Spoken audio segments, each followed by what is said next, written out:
Pour finir mon petit tour best-of de la Bretagne, je me suis rendu dans la ville de Callac, dans les Côtes-d'Armor.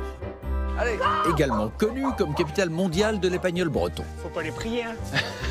Cette race, développée à l'origine pour la chasse au XVIIe siècle, est devenue l'un des produits français d'export canin les plus appréciés. C'est un chien intelligent et qui a des qualités de chasse. Et surtout, c'est un chien qui cherche à faire plaisir à la personne qui le sort. Il a donc les qualités du breton en général? Ah ben le breton, c'est un breton, hein, c'est un breton pur souche. Hein. On va les prendre. Ça va les gars? Patrick Morin est généralement considéré comme le meilleur éleveur mondial d'épagnols bretons. C'est la première promenade dans la forêt pour cette portée de chiots de 6 semaines. Oh, mais il y a plein d'obstacles là. Ah oui, oui. C'est aussi leur premier jour de stage commando. Il y avait des montagnes à gravir. Paf, ça y est, bravo. Oh là là. Oh là là. Des forêts entières à nettoyer. Mais nos braves jeunes soldats étaient prêts à relever le défi. Bravo. Les chiots de Patrick sont recherchés par des clients du monde entier. Mais même eux doivent passer certains tests de qualification. Bravo. La première chose que je fais quand les gens viennent prendre un chien qu'ils m'ont commandé, eh bien, je leur donne le chien, puis je vois le comportement. Non pas du chien, mais de la personne. Et ma spécialité, ce n'est plus de vendre des chiens, c'est vendre un mariage entre le chien et l'homme. Et elle a dit tétine, hein, ah oui. pour en ouvrir 10, hein. Il n'y a pas de problème.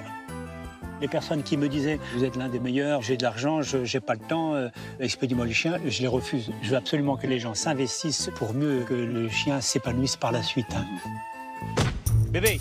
Basée sur le principe du renforcement positif, l'éducation de Patrick s'étale sur 4 mois. Ah, regarde la petite oiseau. Même si j'en ai vu les bénéfices presque immédiatement. Allez Mika, allez. Même si ces épagnols bretons ne seront pas tous utilisés pour la chasse, Elle a senti, là. les techniques de chasse constituent la base de leur dressage. Elle est en transe sur l'émanation du gibier. Si elle sent mon émanation, eh bien, à ce moment, elle va être dérangée, elle va avancer. Au moment où elle avancera plus, c'est qu'elle sera vraiment sur le point d'inoptiser, là. Hop, et c'est parti, vous avez vu, là? Oh là là. Mais reviens petite perdrix, tu n'as rien à craindre. Bah, tu pars si elle n'a rien à craindre, c'est fait la malle, hein. Bon, reviens pas.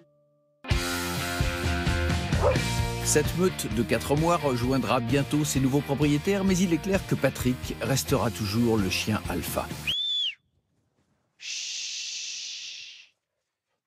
Comment c'est possible ça?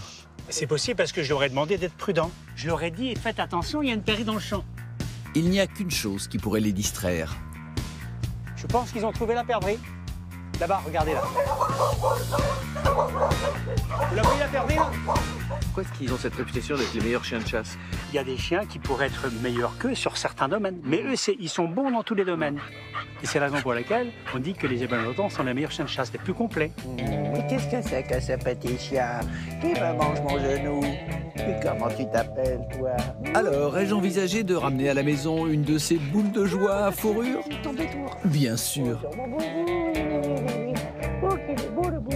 Mais ensuite, j'ai eu un flashback. Là, c'est moi, avec mon père Georges, qui a eu à une époque son propre épagnol breton. Il s'appelle Poupi, du nom d'un petit moulin que je possède en Corrèze. Et je me suis rappelé que lorsque Poupi était petite, son jeu préféré était de mâcher tous les boutons de chemise de mon père. Bizarrement, ça n'avait pas l'air de l'ennuyer. Oh, mais qui c'est qui m'a fait pipi dessus? Mais arrête de mordiller mon costume! Pour moi, en revanche, certaines choses sont simplement plus importantes que l'affection d'un canidé. Mais arrêtez de bouffer le costard les gars, non, sans blague.